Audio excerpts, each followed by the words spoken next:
Buenas noches, bienvenidos a esta transmisión del Colegio de Farmacéuticos y Químicos de Guatemala en este día miércoles 15 de abril de 2026 en una actividad que está organizada por la Comisión de Educación Continua. Le damos la más cordial bienvenida a quienes ya nos acompañan en esta sala y para quienes nos siguen a través del Facebook Live del colegio en esta actividad que es por demás muy importante, organizada por la Comisión de Educación Continua con el aval de la Junta Directiva. Así que sin más, vamos a empezar el desarrollo del programa, para lo cual invito a la maestra Suseli Orozco que tenga a bien dar estas palabras de apertura. Adelante, por favor, maestra. Muchísimas gracias por este espacio y muchas gracias por su conexión. En esta noche es una noche más de educación continua. Nuestra comisión tiene a bien darle la cordial bienvenida y también en nombre de la Junta Directiva del Colegio de Farmacéuticos y Químicos de Guatemala, estamos muy gustosos de tenerlos con nosotros en la conferencia que tenemos planificada para el día de hoy, específicamente sobre enfermedades crónicas no transmisibles. Como sabemos, nuestro país, al igual que Latinoamérica, cada vez más está siendo afectada por este tipo de enfermedades. Y hoy, pues, no es la excepción de tener expertos en este panel, donde vamos a tener a bien ahondar mucho más sobre obesidad y sobrepeso. Para esto tenemos como invitado especial al doctor Miguel Ángel Colín, que va a estar con nosotros desde la Ciudad de México, y también al maestro José Longo, nutricionista, que también está con nosotros en esta noche. Así que cordialmente bienvenidos y muchísimas gracias por estar con nosotros. Adelante. Muchas gracias, estimados colegas. Buenas noches. Es un gusto para mí enorme, pues presentar al doctor Miguel Ángel Colín. ¿Quién es el doctor Miguel Ángel Colín? Pues él es médico cirujano egresado de la Universidad Nacional Autónoma de México, maestro de nutrición clínica por la Universidad del Valle de México, con mención de excelencia académica. Cuenta con más de 20 años de experiencia en el manejo de la obesidad y enfermedades crónicas y es destacado líder de opinión en México y en Latinoamérica en el ámbito de la obesidad. Es investigador clínico principal de estudios internacionales como el Pioneer Real 9 Semaglutide, presidente del Colegio Mexicano de Obesidad y Nutrición. Además, es conferencista nacional e internacional, compartiendo su experiencia en temas como diabetes, obesidad, enfermedades cardiovasculares, microbiota y metabolismo. Su trayectoria combina, por supuesto, la práctica clínica, la docencia y la investigación, consolidando pues como una figura referente en el abordaje integral de la obesidad en este caso.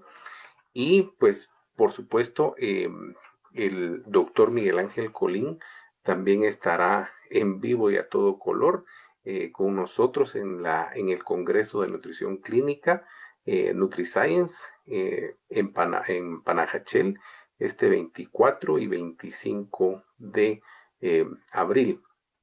Ahí él abundará más sobre el tema de los nuevos fármacos para el bajar de peso y pues aclarará muchas dudas de lo que se dice los pros y los contras del medicamento, eh, qué función tenemos nosotros los nutricionistas allí en la colaboración con estos fármacos. Y bueno, sin más preámbulos, pues también quiero comentarles que de parte de la comisión y el comité organizador hemos decidido dar 3 becas a este congreso. Quiero comentarles que las becas consisten en la inscripción del congreso y de todas las actividades dentro del congreso. No incluye transporte, no incluye hospedaje. Sin embargo, sí tenemos planificados desayunos académicos por la industria, tenemos almuerzos, eh, así que prácticamente van a tener comida y una muy buena academia porque vienen profesores de Cuba, Paraguay, México y Ecuador, y por supuesto nuestros conferencistas nacionales que son de primer nivel. Así que, pues sean más que todos bienvenidos. Esperamos eh, que se puedan tener el honor de ganar esas 3 becas. Son 2 becas para profesionales y una beca para estudiantes. La metodología, pues básicamente van a estar poniendo allí un formulario de registro e inscripción para que se puedan registrar y a mañana tener los ganadores de la beca y poderlos estar eh, saludando la otra semana en Panajachel. Muchas gracias y bienvenido, mi estimado doctor Miguel Ángel. Bienvenido. Esta es su plataforma.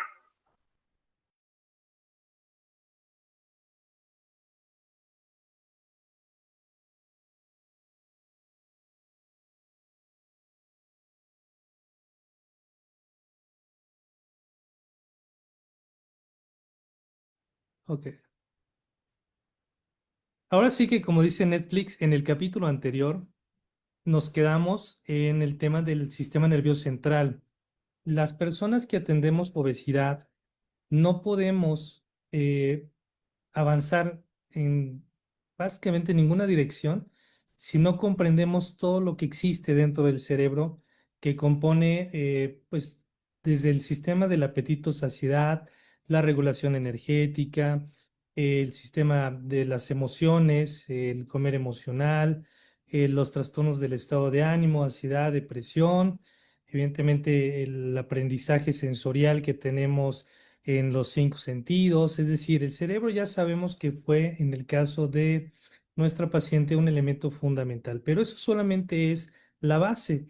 No creo que podamos solamente quedarnos en este escenario, pero quisiera que ustedes, Desh y Yana, que están acá, que atienden pacientes con obesidad, nunca se brinquen este aspecto. O sea, en la entrevista inicial, yo sé que tenemos un modelo de atención, que queremos hacer el PAN y queremos hacer la búsqueda de elementos metabólicos, pero por favor nunca se brinquen el sistema nervioso central. La primera pregunta del día que les va a sumar un punto es: ¿cómo se llamaba la paciente? ¿Quién se acuerda? No se preocupen, se llama Ana Rosa. Bien, aquí la tenemos. ¿Se acuerdan que la última vez platicábamos que era una señora latinoamericana que tenía pues una historia larga donde su familia tenía antecedentes de obesidad y diabetes, hipertensión arterial y cáncer?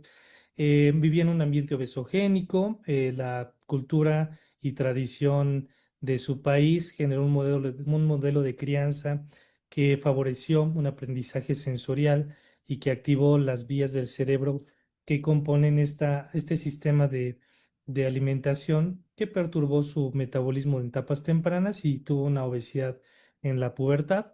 Después ella misma pues tenía una actividad laboral muy extenuante, tenía responsabilidades importantes, tenía familia, tenía hijos, tenía que atender al marido, tenía que hacerse cargo del hogar y aparte ser pues una persona importante en la contribución de los recursos económicos en la familia, cosa que vemos prácticamente todos los días en nuestros pacientes. Es una mujer que lamentablemente ha cursado con situaciones emocionales profundas que desde el punto de vista nutricional ha tenido que compensar a través de alimentos altos en azúcares, grasas saturadas. Pero ella no lo detecta porque ella piensa pues que en su día a día esto es normal. Si lo vemos desde ese escenario, pues sabemos que está pues muy habituada a pues, rutinas familiares, sociales, laborales, que la introducen en lo que nosotros conocemos como un ambiente obesogénico y que la acerca mucho al territorio de una alimentación alta en calorías, densamente energética, por supuesto, que no necesariamente tiene un equilibrio, digamos, nutrimental y que genera patrones recurrentes favorables para la obesidad que ella presenta. Cuando veíamos los estudios de laboratorio, los regreso, nos dábamos cuenta pues que tiene un problemita de obesidad, pero que lo más importante es que su tejido adiposo ya ha cambiado y que ha permitido que se acumule grasa visceral en un nivel 17, además de que ha tenido impacto en el órgano blanco. Como nos gusta la nutrición, hoy quiero compartirles una información me pareció relevante para el estudio del síndrome cardiorrenohepatometabólico actualmente, Ya la doctora Luz y la doctora Blanca, licenciada Blanca, les va a decir en un caso clínico o en un futuro algo muy, muy, muy importante acerca de esto, pero creo que esto puede ser una base para que cuando escuchen ese extraordinario caso clínico que viene a futuro, no les voy a dar más, no les voy a spoilear nada, empiecen a comprender desde la base qué pasó, ¿sale?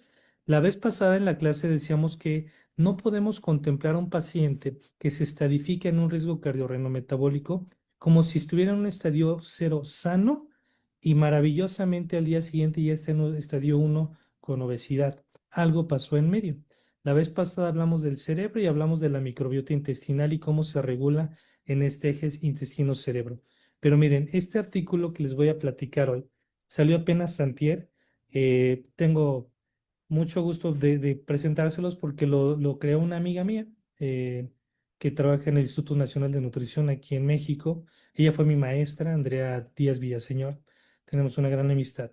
Y la pregunta que derivó en este estudio, más bien que provocó este estudio, fue esta pregunta.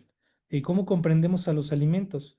Son sustancias que nutren al organismo, es decir, que le dan sustancias que le permiten funcionar bien.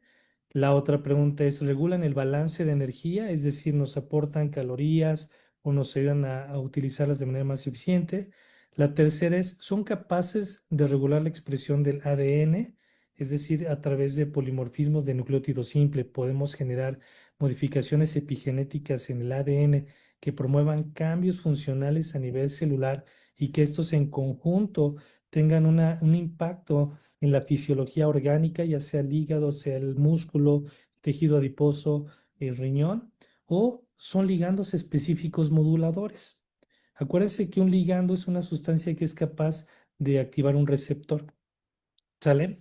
Entonces, este artículo que aquí viene la referencia abajo les va a explicar cómo los alimentos se pueden concebir no nada más desde el punto de vista del aporte energético de fibra o macromicronutrientes que tengan una capacidad, digamos, de mantener funcionando o vivo a un paciente como Ana Rosa. Las personas en el contexto social pues comen para vivir y para tener energía y para aguantar la chamba de todos los días.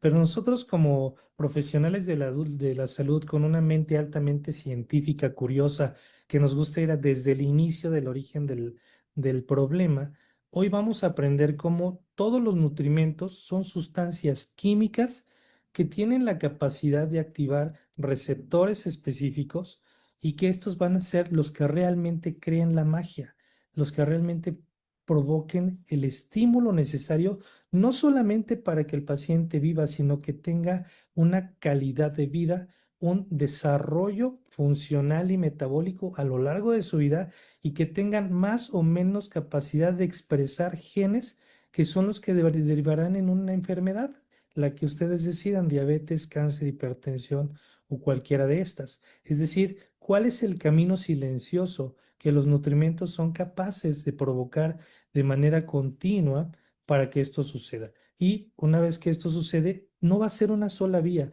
van a ser vías múltiples ramificadas que se van a expresar de maneras diferentes en cada órgano. Si esta señalización fuera una chispa luminosa de un color, pues habría colores en el hígado, diferentes colores en el músculo, diferentes colores en el páncreas, y se están prendiendo y apagando cada día cuando el paciente consume un alimento. Entonces, ya entendimos el eje intestino-cerebro-microbiota la vez pasada. Vamos a ver cómo es que estos alimentos van a tener este impacto multisistema. Esto lo vimos la vez pasada. Me lo voy a brincar. Aquí está. Miren, partemos de lo lógico. El cuerpo humano tiene miles de millones de células completamente diferentes, altamente especializadas, que necesitan sustratos de energía. Esta es la base del por qué existimos los especialistas en nutrición. Lamentablemente, no es una situación consistente, es decir, los nutrimentos varían todos los días y son incluso en su aporte intermitentes. No tenemos un aporte energético preciso ningún día de la semana, ninguno. Aunque repita el paciente la misma dieta, la capacidad que tenga un organismo de procesar esa energía va a ser diferente cada día. Y estas fluctuaciones diarias entre el aporte energético, la capacidad de digestión, absorción, distribución, oxidación y metabolismo van a variar todos los días. Es decir, si yo tengo un galón de gasolina aquí y digo, ay, con este galón voy a recorrer 10 kilómetros, pues depende del carro que traigas, ¿no? Si traes un carro nuevo, pues a lo mejor y sí, pero si traes un carro de 50 años como el que traigo yo, pues ya no me va a dar los 10 kilómetros, me va a dar 8. Y depende también a la velocidad que lo conduzca y el servicio que le he dado y cuánto tiempo he tratado ese auto en buen estado o no. Así es el cuerpo humano. Entonces, estos mecanismos están siempre sujetos al estado clínico de la persona. Si se acuerdan de Ana Rosa, pues su estado clínico ya no es óptimo, por lo cual un cálculo dietético no te asegura un aprovechamiento o una eficiencia energética solamente por consumir estos alimentos, ya que vas a depender de los procesos celulares que pueda generar, en este caso Ana Rosa, capaces de desencadenar una cantidad de energía determinada y energía química acoplada, por supuesto, al tipo de nutrimento que consuma, porque no es lo mismo, sabemos todos, que consumir fibra, proteína, carbohidratos o lípidos.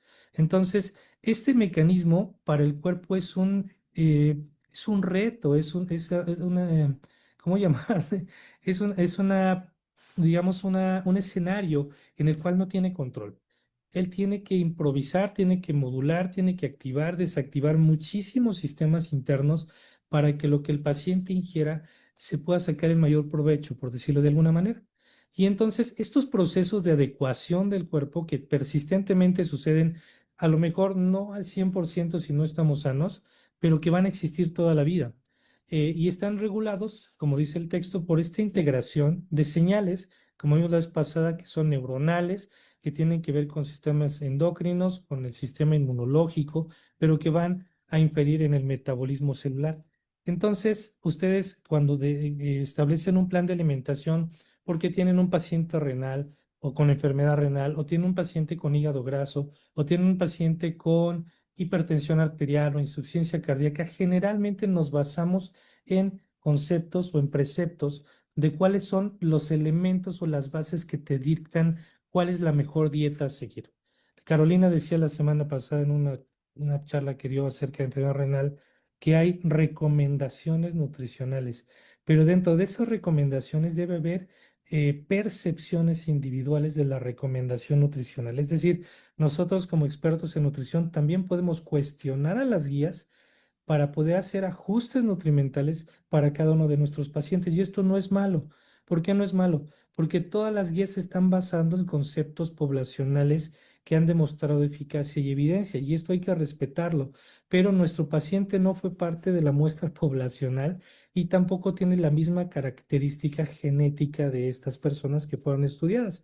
Entonces, siempre hay que partir del escenario donde el paciente está y cómo se va a transformar en lo que yo creo que le puede funcionar más para estar sano, gradualmente acercándome a lo que las guías determinan. Pero no lo voy a someter a que se equipare o que me simule una guía nutricional porque se supondría que ese es su escenario perfecto sin tener en cuenta que la transición de su estilo de vida, de su estado emocional, de su alimentación requiere un proceso y ese proceso va a ser modificable, dinámico a lo largo del tiempo para que funcione. Esto que ven aquí se llama señalización genómica y no genómica. ¿Qué significa? Que cuando una persona, lo pudiéramos ver por dentro, para que un nutrimento pueda funcionar de manera adecuada, pongamos como ejemplo la insulina va a requerir dos escenarios. Primero, su producción y su estímulo. El estímulo de la insulina, pues es el nutrimento. En este caso, podríamos poner como ejemplo la glucosa, ¿sale? Y la hormona, pues proviene del páncreas, de la célula beta, y los dos se activan, se liberan y se presentan en el mismo escenario que es la membrana celular. Estos dos, de forma indirecta, van a tener entradas diferentes. El péptido, la insulina a través de un receptor de insulina y el nutrimento a través de un transportador que es GLUT4. Entonces, lo que trato de decirte aquí es que cada uno tiene una vía de señalización, pero hay receptores que también responden a nutrimentos, no solamente a hormonas. Y esos receptores que vimos la vez pasada, receptores acoplados a proteína G, GPRC, también tienen la capacidad de activar cosas dentro de la célula. Entonces, Daisy y Ana, siempre que pienses qué le voy a dar de comer a mis pacientes, es qué va a pasar con esto que se va a comer, qué receptor voy a activar para que pase qué cosa. Esto es súper importante porque forma parte de la nutrición de precisión, que como ustedes seguramente ya saben, se basa en la epigenética, la genética de la microbiota. Esto es lo que estamos haciendo ahorita en nutrición. Ya el tema de las dietas se está quedando muy atrás, estamos haciendo cosas mucho más precisas. Y si ven en esta imagen del lado izquierdo, hormonas esteroides también regulan el metabolismo, de verdad también. Por ejemplo, los estrógenos. Entonces, esta paciente que estábamos viendo es una paciente que está en la perimenopausia, que su deficiencia de estrógenos va a señalizar su receptor de manera diferente, está produciendo insulinas en exceso porque tiene una dieta muy alta en calorías y en carbohidratos, y esos nutrimentos también están señalizando a esta célula. Entonces, ¿cómo la célula integra al esteroide, que es el estrógeno, a la insulina y al nutrimento de manera simultánea? Bueno, pues lo hace a través de cascadas internas celulares que se llaman cascadas de transcripción. Y una cascada de transcripción no es otra cosa que mandarle un email o un WhatsApp a una persona o un sensor dentro del núcleo y le digo, oye, ¿sabes qué? Necesito que pase esto. En el núcleo está nuestro asistente que toma nota de lo que estás diciendo, decide si se puede hacer o no, y si se puede hacer, empieza a generar el trabajo para producir esa función que tú estás necesitando. Y por el otro lado, los nutrimentos también están haciendo actividades ya sea de almacenamiento, se están convirtiendo en otros nutrimentos, se están produciendo energía. Es decir, es toda una oficina la célula. Ahora fíjate muy bien, cuando estos receptores que se llaman receptores tipo N o acoplados a nutrimentos se activan, depende de la estructura química de cada nutrimento saber qué receptor va a activar. Por eso cuando dicen, oye, voy a tomar berberina, voy a tomar polifenoles, voy a tomar resveratrol, voy a tomar magnesio, voy a tomar calcio, vitamina D, estás hablando de señalización receptores que en la mayoría de los casos cuando son nutrimentos son intracelulares y cuando son hormonales y cuando son eh, básicamente metabolitos, son extracelulares, son de membrana. Entonces, hay dos formas de trabajar en esto y eso fue lo que dio pie a entender que de manera simultánea existía una comunicación genética dietética. De ahí salió el concepto de la nutrigenómica, que seguramente ustedes lo saben mucho muy bien. Entonces, los receptores, que son sensores intracelulares, responden a los lípidos, a los carbohidratos, a los ácidos biliares que vienen de la microbiota, a las vitaminas, pero su respuesta no va a ser necesariamente energética, sino transcripcional. Aquí está un ejemplo de esto, no se lo tienen que aprender, les puedo compartir el artículo, pero fíjate cómo dependiendo del tejido, si es adiposo, hígado, músculo esquelético, riñón, tu nutrimento, lo que tú le estás dando a la dieta, se va a expresar de manera diferente y el resultado va a ser una función metabólica. ¿Sale? Aquí no nada más se habla de decir, ay, pues es que la glucosa entra en la vía del, la glucosa 6-fosfato, va a pasar a piruvato, entra en el ciclo de Krebs y me va a dar 34 o 36 moléculas de ATP y ya se acabó la glucosa. No, también va a generar adipogénesis cuando haya alteraciones a nivel hepático, puede generar gluconeogénesis hepática, puede generar formación de triglicéridos, puede modular, ¿por qué no? La señalización de la insulina, puede generar resistencia al receptor de la insulina. Es decir, una molécula de nutrimento puede tener múltiples vías, no solamente energéticas, sino metabólicas. Este cuadrito, si quieren, sí échenle un pantallazo, les va a gustar mucho, porque básicamente te dice de lo que tú le estás dando a un paciente en una dieta, por ejemplo, en Ana Rosa, le vas a decir, ay, Ana Rosa, come más pescado, incrementa el tipo de la cantidad de fibra, hay que utilizar a lo mejor resveratrol, te voy a dar vitamina D y te voy a dar vitamina B, y a lo mejor vamos a utilizar más proteína y te voy a quitar azúcares simples. Todo esto va a activar diferentes ligandos que va a tener resultados funcionales específicos. Aquí, por ejemplo, el primer dato dice, si come omega 3 del pescado, pues va a incrementar la oxidación de ácidos grasos libres, va a mejorar la sensibilidad de la insulina y va a haber una remodelación lipídica por actividad de la lipasa sensible a hormonas en el tejido adiposo. Entonces, es interesante, es mucho más interesante comprender cómo un alimento puede mejorar la funcionalidad celular para corregir un defecto metabólico que solamente crear equilibrios energéticos funcionales a través de una programación sistemática de nutrimentos o macronutrimentos en una dieta calculada. Ahora bien, esta es otra parte, habla del hígado, esto es interesantísimo, porque aquí sí podríamos hablar de mecanismos indirectos, es decir, esta forma indirecta. ¿Qué pasa cuando yo consumo una fibra determinada y tengo la capacidad de mejorar la microbiota intestinal para que me conjugue los ácidos biliares en secundarias? Estos se unen a ligandos específicos que tengan tejidos específicos en riñón, intestino y músculo y que me puedan ayudar a desintoxicar a ese hígado graso. Fíjate nada más a qué nivel estamos llegando, porque ahora que te hablen de hígado graso y te hablen de las vías de inflamación, lo primero que tienes que pensar es en dónde yo podré interrumpir esa vía de inflamación, a través de qué receptor propiciado por qué alimento.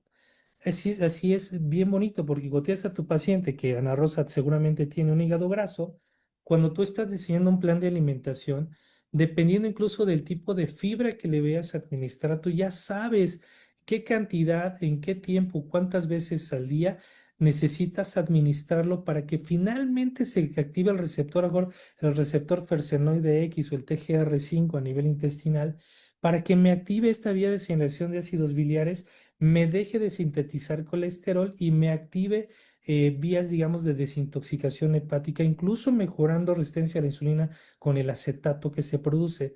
Esto es muy bonito, pero se tiene que aprender, ¿sale?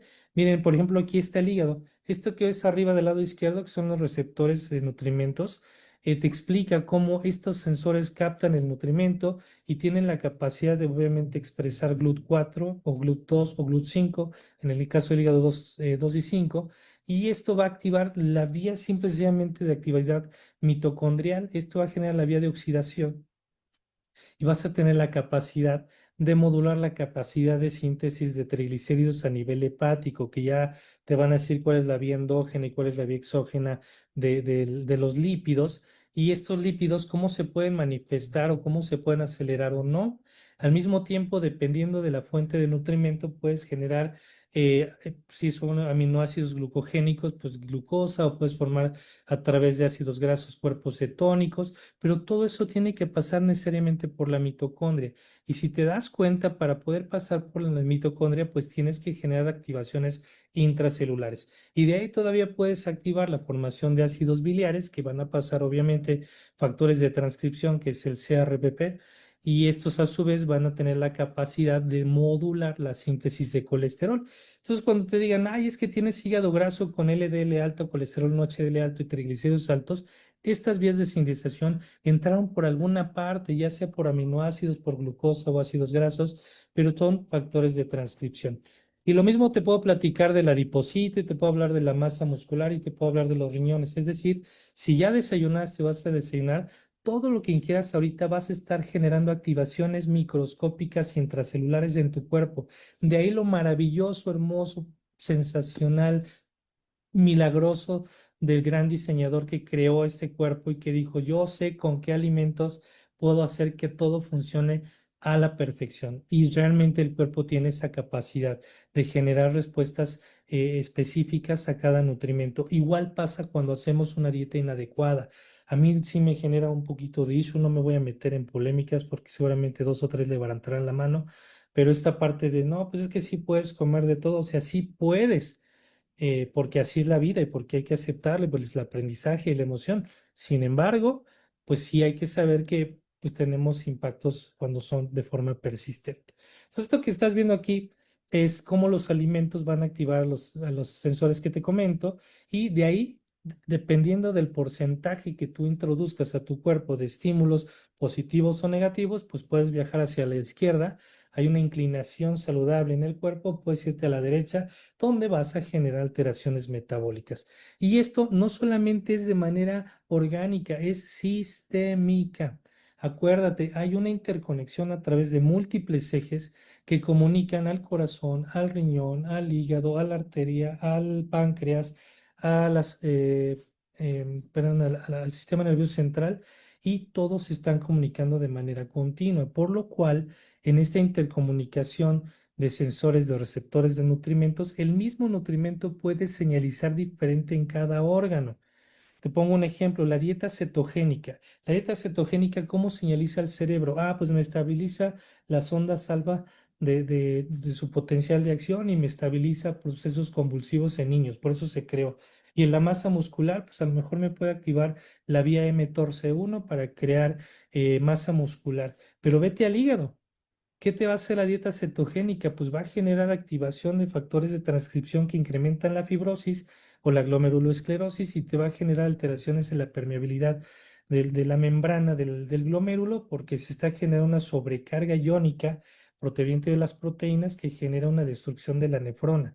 Y si te vas al hígado y resulta que tienes una hiperactividad en la síntesis de kilomicrones a nivel intestinal y aquí el hígado en sus vías endógenas puede sintetizar más triglicéridos, pues vas a hacer un hígado graso con una activación también de la formación de colesterol y por lo tanto puedes generar mayor resistencia a la insulina, sobre todo de inicio en el adipocito y por lo tanto mayor obesidad.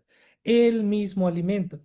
Entonces, esta plática está fundamentada en tratar de darte un contexto diferente a lo que a veces comprendemos en una prescripción nutricional. Ahora bien, esto al mismo tiempo se tiene que empatar con la genética del cuerpo, porque todo lo que estoy hablando es a nivel celular, funcional, metabólico, energético. Pero ¿qué hay de los genes que existen en cada tejido y que son los que heredamos de papá y mamá y que nos hacen ser propensos a tener enfermedades? Por ahí estamos hablando de la situación de Ana Rosa, la vimos en la fiesta comiendo mole y tomando Coca-Cola. Ya te platiqué cómo se van a activar estos receptores en todos estos órganos. Pero ¿qué pasa con el cuerpo? El cuerpo responde también a nivel genético. Fíjate, nada más hay más de 100 genes y losis genéticos asociados con la obesidad que están distribuidos a lo largo de todo el cuerpo, pero que además tienen expresiones diferentes. Hay genes que te generan más adiposidad visceral, otros que te generan mayor capacidad de incremento de masa, índice de masa corporal, es decir, ganancia de peso, ¿cómo te puedo decir? Desproporcionada. Hay genes que te pueden hacer tener pesos excesivamente altos. Los pacientes que tienen 130, 150, 190, 210 kilogramos, no es el aporte energético, no es el sensor transmembrana del receptor del nutrimiento, ya es el gen o el loci genético que te permite tener esa capacidad de almacenamiento a nivel del adipocito. Este programa que tanto me pone de malas, discúlpenme por el comentario, de kilos extremos o algo así se llama, donde pobre gente, o sea, tiene como 60 alteraciones en su cuerpo y todo el mundo está pensando que es comedor de pizza, ¿sabes? Y sabemos todos que no es así, que ya todo está alterado, el sistema nervioso, el gen de la obesidad, el sistema energético, el metabolismo. Ahora, si esto lo vamos conjuntando en el caso de Ana Rosa, pues basámonos en el adipocito. Me parece que mi queridísima y apreciada doctora Lucy les habló de el secretoma del tejido adiposo, que sabemos que es cómo el tejido adiposo expresa a través de su interior estas vías inflamatorias de la interleucina 6, la proteína C reactiva, la disregulación de la interleucina 17, los factores de activación de macrófago 1 a macrófago 2, perdón, de macrófago 2 a macrófago 1 que son proinflamatorios, la hipoxia tisular, la fibrosis, la liberación de diacilglicerol y ceramidas de su contenido adipositario y que van a viajar a través del tejido, del sistema circulatorio hacia otros órganos para crear un impacto alterado. Pero antes de irme hacia allá, es muy importante recordar que este tejido adiposo que ya está alterado va a ser persistente todo el tiempo que el paciente tenga obesidad. Entonces, explicarle al paciente que su obesidad no solamente es composición corporal y peso no es sencillo, pero la pregunta del millón, ¿todas estas moléculas adipoquinas señalizan a receptores? Sí. ¿En cuáles receptores? Pues generalmente receptores del sistema inflamatorio, es decir, del sistema inmune en macrófagos, en leucocitos, en linfocitos. Ahí hay receptores de interleucinas y vas a generar mayor activación y vas a activar otras vías inflamatorias en todo el cuerpo, incluyendo el sistema nervioso y cualquier órgano blanco. Por eso hay una endotoxemia metabólica y una inflamación de bajo grado, mientras la paciente sigue en la fiesta con el mariachi, activando sensores de nutrimentos, despertando genética del cuerpo, de su cuerpo que ella pues no conoce, pero que existen, y acelerando, implementando nuevos factores de activación. Obviamente esto ya lo saben, dependiendo de dónde se acomode la grasita es lo más dañino. Voy a especificarme hoy en la grasa visceral y cómo esa grasa visceral, les decía yo, va a crear múltiples más vías de señalización sistémica que posteriormente van a tener impactos indirectos. Uno de los impactos indirectos más comunes provenientes del adipocito se encuentra en el endotelio vascular. La capacidad del adipocito de secretar interleucinas y de liberar ácidos grasos libres y diacilglicerol a nivel del endotelio vascular, ahí es donde empieza el riesgo cardiovascular, se asocia a la formación de células mesenquimales. ¿Qué es eso?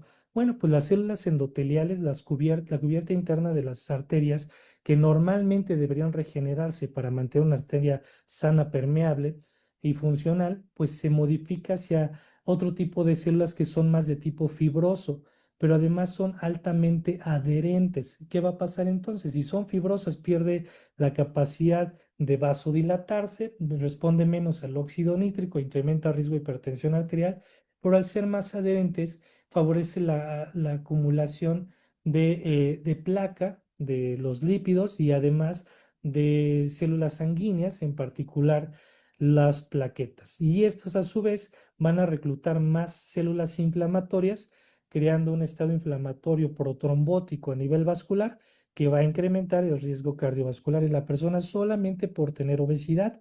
Y esto es progresivo desde etapas tempranas de la obesidad. Entonces, fíjate cómo no solamente señalizas genes y receptores, sino que también la liberación de sustancias inflamatorias van a alterar la arquitectura y la fisiología de órganos que son altamente sistémicos, pues que más sistémico que el sistema vascular y que a su vez pues va a tener impactos sobre remodelación cardíaca, perfusión tisular en órganos funcionales y blancos, ¿sale? Además de esto, mientras todo este sistema sucede, ya hablamos del tejido adiposo disfuncional, las adipocinas que van a generar inflamación, estrés oxidativo, y disfunción vascular, empieza a haber alteraciones en receptores específicos. Los receptores de transmembrana que no son acoplados a proteína HEP, sino que son sensibles a la fosforilación de la tirosina 1 y 2, tienen la necesidad de ser activados o desactivados para funcionar. Es como si yo tuviera que tocar el timbre de mi casa, pues necesito mi dedo para tocar el timbre. Si yo no toco el timbre, no me abren la puerta. Imagínate que el timbre de tu casa tenga un cortocircuito interno y el cablecito que tendría que generar el sonido, pues se chispó. ¿Por qué? Porque hubo un voltaje alto que quemó el cablecito y ya no sirvió el timbre. Bueno, pues todas las adiposinas que se producen a partir de la obesidad queman los sensores internos, los cablecitos internos que activan el receptor de la insulina y por lo tanto no hay la capacidad de expresar la señalización para la liberación de GLUT4 y la captación de glucosa en tejidos periféricos. Pero no solamente eso, sino que también al no tener la capacidad de activar a GLUT4 y acumularse glucosa en el sistema circulatorio, vas a crear una sobrecarga en la funcionalidad de la célula beta pancreática, incrementando algo que nosotros llamamos hiperinsulinemia compensatoria secundaria.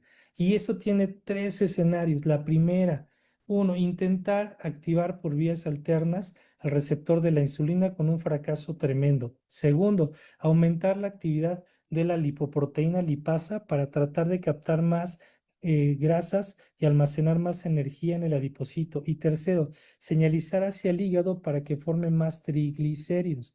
¿Sale? Entonces, ¿qué sucede? Pues hay mayor cantidad de triglicéridos a nivel hepático que se encapsulan en las VLDL, viajan al torrente sanguíneo, se activa la lipoproteína lipasa endotelial y empieza a entrar un montón de ácidos grasos al adipocito, incrementando su contenido, su capacitancia, generando primero una hiperplasia del adipocito, después una hipertrofia disfuncional y nuevamente creando este escenario proinflamatorio. Normalmente inicia en el hígado, pero en el tejido adiposo, después en el hígado y después en el músculo.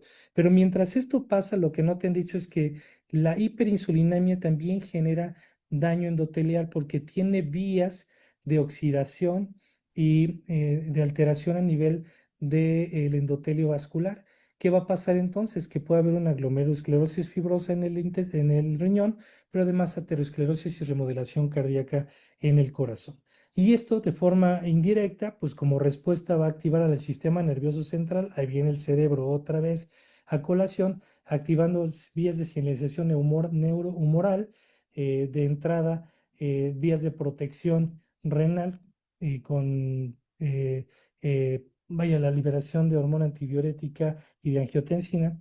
Y por otro lado también la capacidad de incrementar la secreción de el eje hipotálamo hipófisis adrenal, que incrementa también la presión intraglomerular y mayor daño renal. Entonces, para irte más despacito, porque creo que ahorita te aventé un montón de información, velo así. Tienes a Ana Rosa que ya se comió lo que te dije, ya señalizó sus células. ¿Qué pasa en la resistencia a la insulina? Número uno, aumento de lipólisis, mayor captación de ácidos grasos, alteración en la estructura de captación de ácidos grasos a nivel de la masa muscular o del hígado. Esto va a generar activación del factor nuclear kappa beta, liberación de citocinas, las cuales van a afectar la activación del receptor de insulina y eso genera la famosa resistencia a la insulina. Si esto se mantiene activo, estas señales inflamatorias van a viajar al sistema nervioso central y van a activar su sistema de defensa, el sistema de la microglía. Estas se activan a través de receptores que se llaman TLR4, que provienen de la microbiota intestinal a nivel intestinal, pero también pueden venir a través de la señalización del adipocito, y esto va a generar cambios en la conducta alimentaria y un estrés a nivel neuronal. Esto va a generar activación también de los astrocitos, y estos también van a tener una alteración en el compromiso de la barrera hematoencefálica. Todo esto en conjunto va a generar respuestas que van a provocar mayor actividad del sistema nervioso central y del sistema nervioso periférico y de la funcionalidad del intestino. Si eso no fuera poco, el conjunto de factores que ya hablábamos de la resistencia a la insulina más la captación de ácidos grasos a nivel celular, pues va a alterar o va a perturbar la función de la mitocondria, que sabemos que es el mecanismo tradicional de producción de energía. Esta mitocondria, que tiene la capacidad de crear esta beta oxidación y esta cadena de electrones para producir energía, se ve alterado, empiezas a tener menor producción de ATP, empiezas a tener mayor apoptosis celular y vas a tener una alteración en algo que llamamos biogénesis mitocondrial. Al tener menor biogénesis mitocondrial, vas a tener mayor oxidación en las vías intracelulares, que van a generar apoptosis celular y mayor reclutamiento de interleucinas. Viéndolo desde el punto de vista clínica, todo esto que te estoy hablando de metabolismo intermedio, ¿cómo se vería en la resistencia a la insulina? Si tú tienes un paciente que te llega al consultorio y, como Ana Rosa, tiene una glucosa alterada en ayunas y le mides la insulina y sale alta en insulina, lo primero que tienes que saber es en dónde se está generando la resistencia a la insulina primaria. Acuérdate, no es lo mismo una resistencia a la insulina con glucosa plasmática en ayunos alterada que con una glucosa plasmática en ayuno normal. Si la glucosa plasmática en ayuno está alterada y tiene resistencia a la insulina medida por HOMA, por Quick y por Quantops, lo que tienes que saber es que la afectación primaria está en el hígado. ¿Por qué? Porque estás activando gluconeogénesis temprana y no es la dieta la que generó la glucosa alterada en ayuna, fue la secreción de glucosa a nivel hepático. Entonces, ya desde ahí dices, tengo problemas de hígado graso, resistencia hepática a la insulina, e intervienes con tu dieta a favor de atender el hígado graso. Si tienes una glucosa plasmática en ayuno normal, con una muy buena compensación de tu resistencia a la insulina a través de la secreción de insulina postprandial, entonces es muy probable que tu afectación se encuentre en la masa muscular, ¿sale? Entonces vas a tener que trabajar con la masa muscular para tratar de liberar el tejido adiposo, ay, se me fue la palabra, la miolipoesteatosis que tiene el músculo, para mejorar la resistencia a la insulina y favorecer el control glucémico. Entonces, estos elementos son importantes para la clínica cuando le digas a la persona por qué no puede romper ayuno con carbohidratos, por qué no puede tomarse el licuado de avena con manzana, por qué no se puede tomar el juguito verde. ¿Sabes? Si tu hígado está hipersecretando glucosa, tienes insulinas altas y tú le inicias el desayuno con manzana, con avena, con yogur griego, pues la verdad es que vamos a tener muchos problemas. Y que también le expliques por qué la masa muscular se tiene que activar, comprendiendo que también por disfunción mitocondrial es difícil que puedas tener una actividad muscular altamente eficiente a nivel energético y que esto promueva la pérdida de peso. Al mismo tiempo, ya te platiqué ahorita, si tienes una resistencia a la insulina, eh, y tienes datos de hígado graso o de músculo graso o hipertrofia del adipocito, tienes que saber también cómo se va a manifestar la migración de ácidos grasos del adipocito dependiendo del efecto que tenga tu resistencia a la insulina, si va a ser vía sistémica o vía porta. Y esto es importantísimo porque no son igual las vías endógenas que exógenas del hígado graso. Ya lo verán igual en la siguiente clase. Y la alimentación también debe de intervenir aquí. ¿Dónde quiero trabajar más? En la lipoproteína y pasa en el receptor de la insulina para crear un menor impacto en el hígado graso y que ese hígado graso me incremente no solamente la resistencia a la insulina, sino el riesgo a lesión hepática crónica con disfunción metabólica, alteraciones de la microbiota y alteraciones inflamatorias, sino que también por esta disfunción mitocondrial me incremente el riesgo a tener diabetes. ¿Sale? Esta disfunción mitocondrial, no me voy a entretener aquí porque me tardo toda la hora, pero esto puede generar alteraciones funcionales a nivel del receptor y de energía capaces de activar mayor señalización de células inflamatorias y por lo tanto debutar en una diabetes tipo 2, lo cual sabemos que es un agotamiento pancreático con incremento de glucosa sérica y una caída importante a largo plazo de la insulina, pero con un estado de y glucotoxicidad sistémica que lamentablemente nos convierte en una persona con un estado de memoria metabólica persistente, estado inflamatorio crónica y disfunción celular también multisistémico. ¿Qué va a condicionar? Pues, obviamente, partiendo de la hiperglucemia, hiperinsulinemia y resistencia a la insulina, un estado inflamatorio. Del lado izquierdo corazón, remodelación cardíaca. ¿Por qué? Porque el hiperinsulinismo genera activación de otra vez la vía mTORC1, actividad de síntesis de moléculas de la sarcómera, pero a nivel del epicardio. Entonces el corazón se remodela por el hiperinsulinismo, aparte hipertensión arterial por la lesión endotelial, isquemia miocárdica por las placas y los factores de adhesión y activación del sistema renina-angiotensina-aldosterona como mecanismo compensatorio a este estado inflamatorio. Esto genera hipertrofia del ventrículo izquierdo, disfunción y empieza a incrementar también el ventrículo derecho con incremento también de la circulación portal y aumento del aporte de lípidos a nivel hepático, incrementando el riesgo de hígado graso, pero a nivel del corazón, mayor fibrosis y disfunción endotelial.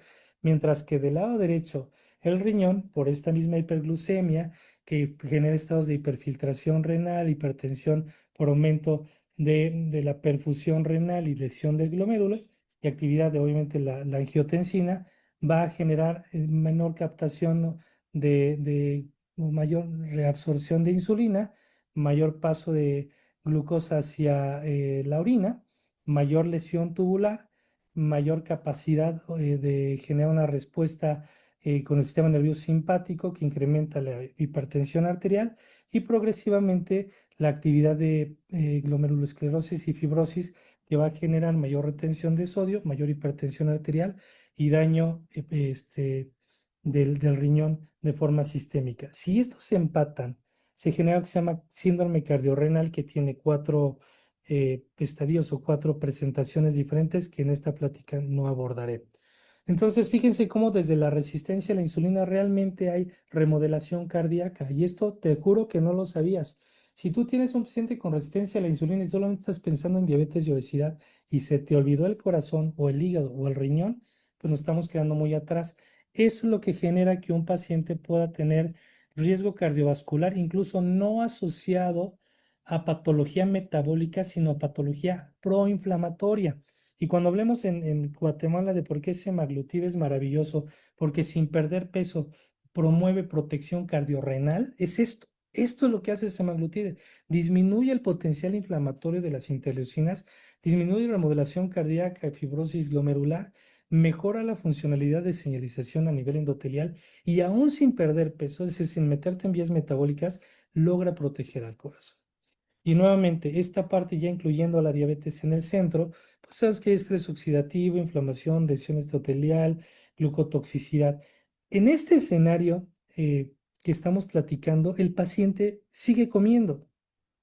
O sea, imagínate el paciente con todo lo que estoy comentando, pero tú le vas a dar la dieta, porque tu trabajo y el mío es hacer que esto se detenga.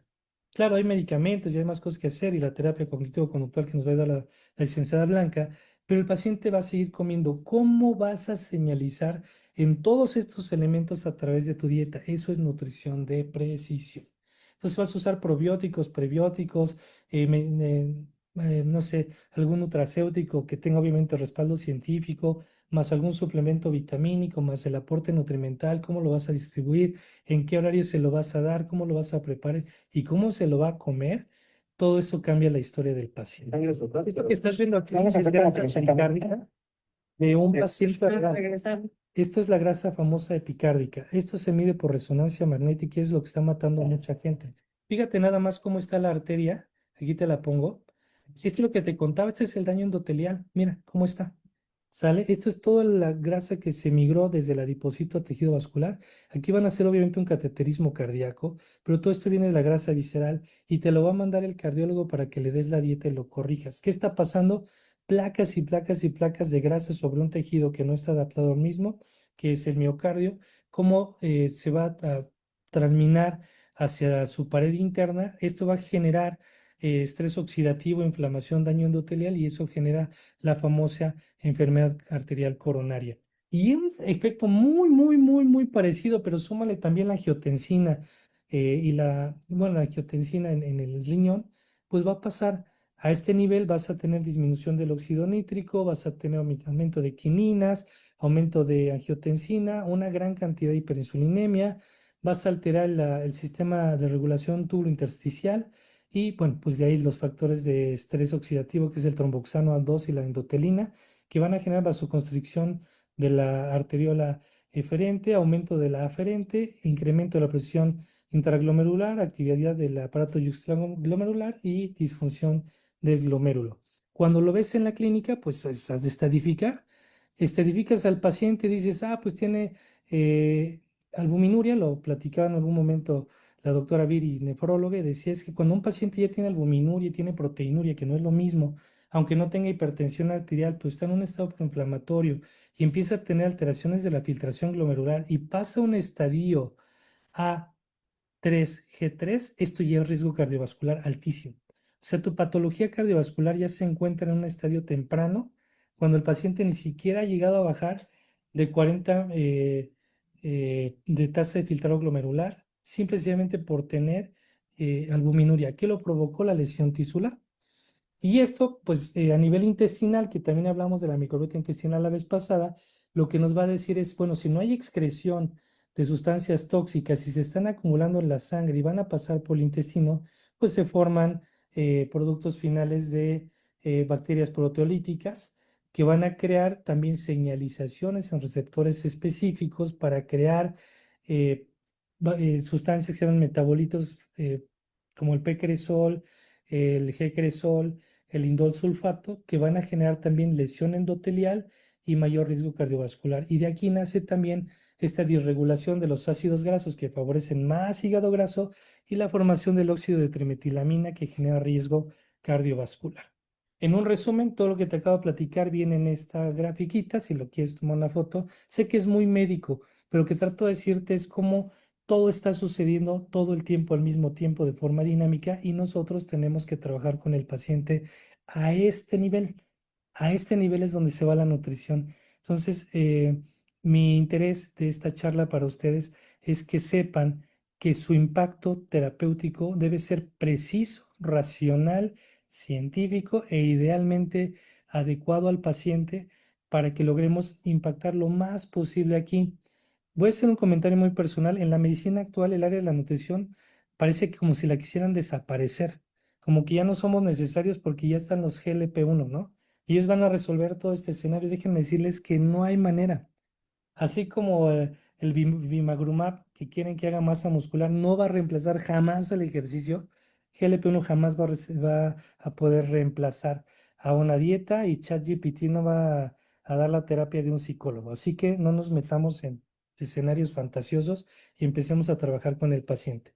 Entonces, a manera de resumen, lo que le estoy mencionando aquí, hablábamos de la microbiota intestinal, del tejido adiposo, cómo disfuncionó, hablábamos de la dieta, cómo va a señalizar en receptores específicos, cómo se va a manifestar dentro de las células a través de factores de transcripción, de energía, de almacenamiento, va a coordinarse con un sistema hormonal específico que puede ser de acción rápida como la insulina o de acción prolongada como un estrógeno. En conjunto van a variar, van a cambiar dependiendo de la edad, del estado de salud de la paciente y de su alimentación, pero va a buscar integrarse hasta que pierda esta capacidad, empiece a activar genes del huésped, genes de la persona que ya están previamente sensibilizados a través de la epigenética de los papás y va a empezar a desarrollar enfermedades que originalmente pueden ubicarse en un órgano, por ejemplo el tejido adiposo, pero cuando este disfunciona en una hipertrofia, va a generar un impacto sistémico, no solamente derivado de su estructura anatómica funcional, sino también de los precursores genéticos y epigenéticos y de los factores moduladores dietéticos hormonales que están en cada una de las células. Y esto cuando impacta en cada órgano va a tener una historia definida. En el hígado puede tener hígado graso, en el músculo, pues músculo graso con disfunción de la síntesis de la sarcómera para crecimiento muscular y por supuesto miopenia, cratopenia, dinapenia y sarcopenia, pérdida de la función y fuerza muscular, alteraciones inflamatorias a nivel del sistema nervioso central, alteraciones del apetito, saciedad, conducta alimentaria, estados afectivos, puede afectarse también el sistema de cognición de la corteza prefrontal, señalizar más hacia el intestino con la microbiota intestinal, con una disbiosis que va a crear mayor hiperpermeabilidad intestinal, perturbando el estado inflamatorio, alterando vías metabólicas como la de los ácidos grasos, que va a alterar nuevamente al hígado y va a generar menor respuesta a la insulina y mayor síntesis hepática, que va a perturbar los receptores de insulina a nivel del hígado, del músculo y el tejido adiposo, al haber mayor resistencia a la insulina, mayor hiperinsulinismo secundario, mayor riesgo de apoptosis celular, pero sí mayor estado oxidativo por disfunción mitocondrial y un estado inflamatorio crónico, que se va a comportar a nivel central como una hiperfagia de la paciente, alteraciones cognitivas, cambios en la capacidad de lograr una saciación porque ya no registra la señalización de la propiomelanocortina que te dice ya no comas y posteriormente en un daño progresivo al endotelio renal y vascular con una hipertrofia del adipocito, con un hígado graso, a lo mejor con ya activación de las células de Kupffer y fibrosis y una célula de la masa muscular poco activa en cuanto a gasto de energía, pues va a generarte un síndrome cardiometabólico grave que se va a ir complicando y que el paciente lamentablemente va a terminar en un desenlace cardiovascular, esperemos no temprano, ¿sale? Entonces, con esto termino mi charla del día de hoy, chicos. Prometí que hoy íbamos a explotar neuronas. Espero que la charla haya sido suficientemente académica para ustedes y bueno, como sé que es mucha información,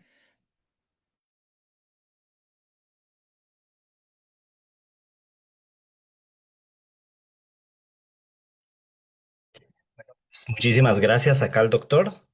Agradecemos por esta presentación, por esta información que nos ha dado con el respecto a este importante tema. Y pues quisiéramos continuar con la misma, pues, pero vamos a dar en este momento el agradecimiento como tal. Y ahora invitaré al maestro José Estuardo Longo para que tenga bien continuar con nuestra actividad que tenemos prevista para este día. Adelante, por favor, maestro Longo, lo escuchamos. Muchas gracias, gracias, doctor Miguel Ángel Colín. Como les reitero, el doctor Miguel Ángel estará en el Congreso de Nutrición Clínica NutriScience abordando estos temas que están de moda en la actualidad, causando cierta euforia por la disminución de peso, pero hay que, como él decía, tenemos que conocer muy bien el metabolismo, tenemos que conocer el, los fármacos, cómo actúan, en dónde interviene la nutrición, en dónde interviene la actividad física, para no tener los problemas que se están reportando con este tipo de medicamentos que se están utilizando a libre demanda. Y pues no me queda más agradecer e invitarles al Congreso de Nutrición Clínica que se realizará, como repito, en Panajachel el viernes 24 y sábado 25 en las instalaciones del Hotel Jardines del Lago. Tendremos pues una fiesta académica como tal, y con pues obviamente conferencistas nacionales e internacionales de alto nivel con el expertise de la experiencia clínica, ¿verdad? Todos trabajan a nivel clínico y pues así como el doctor Miguel Ángel, pues también es académico y es investigador. Así que pues ya se quedan otorgadas las 3 becas que mañana me imagino que en la página del colegio aparecerá el nombre de los ganadores, quienes hayan llenado el formulario para que posteriormente en la organización del NutriScience se comunique con ustedes para ya que no tengan ningún problema a la hora del registro el día viernes 24. Así que también muchas gracias a la Junta Directiva por este espacio.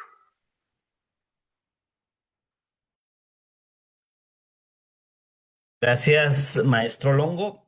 Muchísimas gracias a usted ahí por la cordial invitación.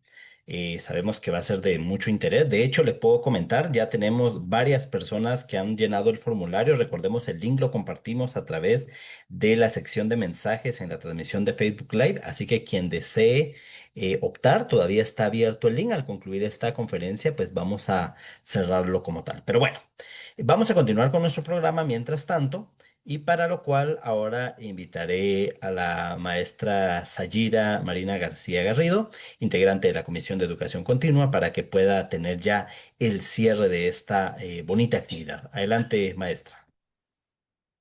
Muchas gracias, licenciado. Pues en nombre de la Comisión de Educación Continua del Colegio de Farmacéuticos y Químicos de Guatemala, queremos expresar nuestro más sincero agradecimiento por su presencia y participación activa en este simposio sobre enfermedades crónicas no transmisibles centrado en la obesidad y el sobrepeso. A lo largo de este webinar, pues hemos reafirmado que la obesidad no solo es un factor de riesgo aislada, ¿verdad? Sino que es el epicentro de una compleja red de patologías que desafían nuestro sistema de salud y la calidad de vida de nuestra población. Agradecemos profundamente al expositor por compartir su experiencia y evidencia científica, herramientas que hoy pues nos llevamos para fortalecer nuestra práctica profesional. Pues su compromiso con la actualización constante es lo que ha permitido que este colegio siga siendo un pilar de confianza y excelencia en el sector salud. Los invitamos a estar pendientes de nuestras próximas actividades que están diseñadas siempre con el objeto de elevar el estándar profesional de todos nuestros agremiados. Tengan ustedes muy buenas noches.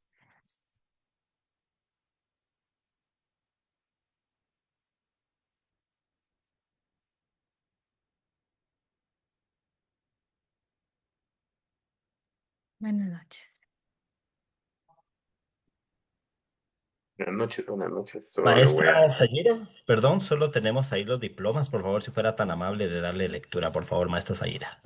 Muchas gracias. Pues en nombre de la comisión y a través de nuestra coordinadora, la máster Suseli Orozco, vamos a hacer entrega de este diploma por la participación del doctor Miguel Ángel Collin, ¿verdad? Como componente principal de esta exposición. El diploma lo firma la maestra Suseli Orozco, coordinadora de nuestra comisión, y la presidenta de Junta Directiva 2025-2027, la maestra Norma Duarte Quijada. Agradecemos enormemente el que él haya pues accedido a dar esta presentación que ha sido de mucha utilidad para todos nuestros agremiados. Muchísimas gracias.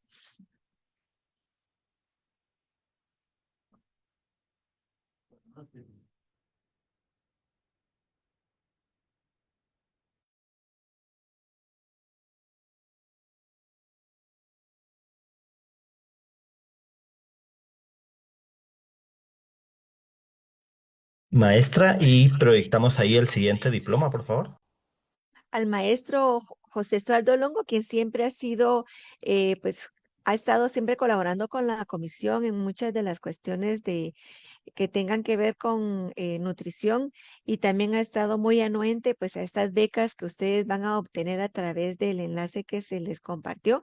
Queremos agradecerle también otorgándole el reconocimiento, el cual también es parte por su participación en este simposio, maestro José Estuardo Longo Reynos, quien es un colegiado activo nutricionista y igualmente el diploma lo firma la presidente, perdón, de la Junta Directiva 2025-2027, la maestra Norma Leticia Duarte Quijada, y pues nuestra coordinadora de Comisión de Educación Continua, que siempre hace una ardua labor acá, tratando de coordinar pues todas estas personas que ustedes han visto dentro de nuestras exposiciones. Muchísimas gracias a la coordinadora Suseli Orozco. Muchísimas gracias, maestra. Ahora sí, quisiera que pudieran abrir su camarita, por favor. Vamos a despedirnos ya directamente de nuestra actividad. Vamos a proyectar por acá. Vamos a ver. Ahí está, ya tenemos la galería completa. Bueno, pues de esta forma nosotros entonces queremos concluir nuestra actividad agradeciendo por la excelente organización de la Comisión de Educación Continua, por el aval de la Junta Directiva, por nuestros expositores. Recordarles esta transmisión queda acá, ahorita en el Facebook Live del colegio, en el Facebook, en los próximos 30 días, por política de Facebook, ¿verdad? Pero nosotros ya automáticamente de hoy a mañana lo estamos trasladando a el YouTube del colegio para que puedan tenerlo ahí para una futura consulta, para una futura revisión, si les interesó algún tema, si quieren compartirlo en el YouTube del COFAQui, nos ubican como COFAQui, ahí ya va a estar esta transmisión, este video. Y finalmente recordarles, ya tenemos algunos registros, según estoy viendo acá en el formulario que se compartió para optar por las becas. Así que llenen por favor sus datos. Vamos a dar un par de minutitos más en lo que cerramos nuestra transmisión para que de las personas que se hayan interesado en esta actividad puedan tener la opción de poder participar en estas becas que muy amablemente la organización de NutriScience nos está haciendo a los agremiados y estudiantes pues, de las carreras que acá aquí. Entonces, mañana podremos estar informando a través de las redes sociales a los ganadores y recordar que pues estamos muy atentos a diversas actividades que con la comisión y con el colegio realizaremos. Así que sin más, desearles una excelente noche y nos vemos en una próxima actividad. Ahora sí, nos despedimos. Hasta entonces. Muchísimas gracias a todos. Feliz noche.